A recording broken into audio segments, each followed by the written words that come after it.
My name is Joel Smith McNeil. My family and I lived on a farm on the Cumberland River in Knox County, Kentucky.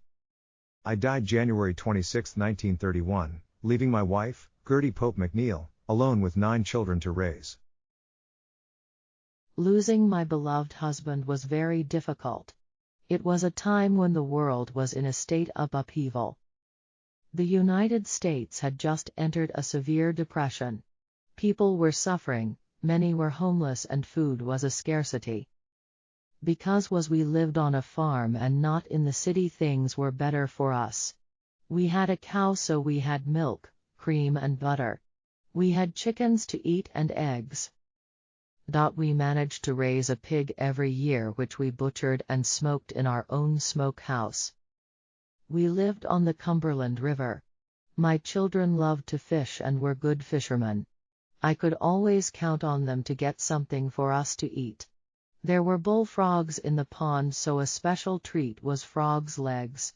About once a year an alligator would come up the river. The boys would kill it and we would have alligator steaks for variety.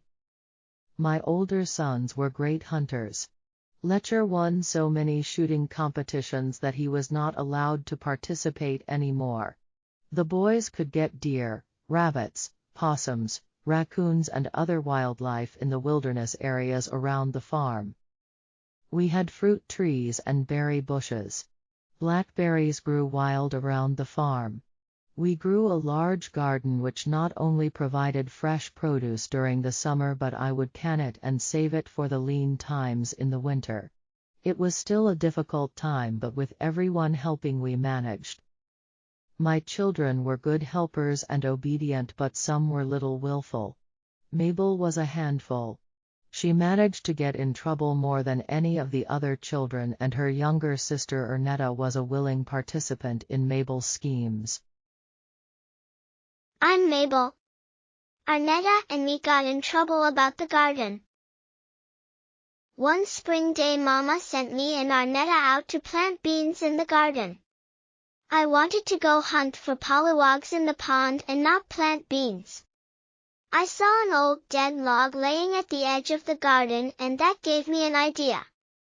Arnetta and I hid the beans in the log and went to the pond to play. The garden grew well that year except for the beans. They didn't grow at all. I couldn't understand why. One day during harvest time I walked by the end of the garden and saw a dead log. To my surprise, a large crop of beans were growing out of the log. Mabel, what did you do? Mama was very mad at me and Arnetta. We both got a whip pen and had to stay inside for several days and not play outside with the other children.